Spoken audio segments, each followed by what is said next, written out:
আসসালামু আলাইকুম প্রিয় শিক্ষার্থী বন্ধুরা, তোমরা যারা এসএসসি পরীক্ষা দিয়েছো তোমরা অপেক্ষায় আছো তোমাদের ফলাফল কবে দিবে এবং কতদিনের মধ্যে ফলাফলটা দিবে অনেকেই জানতে চেয়েছো। প্রিয় শিক্ষার্থী বন্ধুরা, শিক্ষা বোর্ড থেকে কী বলেছে চলো একটু জেনে আসি। এসএসসির ফল কবে কী বলছেন ঢাকা বোর্ড চেয়ারম্যান।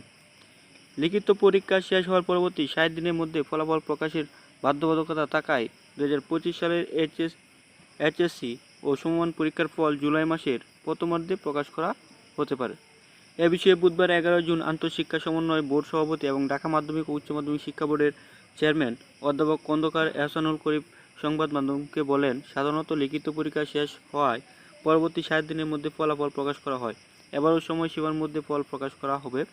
গত 13 মে এসএসসি ও সমমান লিখিত পরীক্ষা শেষ হয়েছে, সেই হিসাবে আগামী 13 জুলাইয়ের মধ্যে এইচএসসির ফল প্রকাশ করা হতে পারে।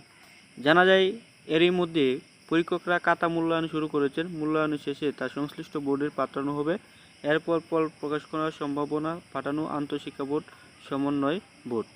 এ বিষয়ে অধ্যাপক খন্দকার এহসানুল করিম বলেন, পরীক্ষার নির্দিষ্ট সময়সীমার মধ্যে খাতা নিয়ে গেছেন। আশা করি 60 দিনের মধ্যে ফলাফল প্রকাশ করা সম্ভব হবে। প্রিয় শিক্ষার্থী বন্ধুরা, তোমাদের 60 দিনের মধ্যে রেজাল্টটা দিয়ে দিবে এবং আগামী 13 জুলাইয়ের মধ্যে এসএসসির যে ফলাফল প্রকাশ করা কথা সেটা পেয়ে যাবে।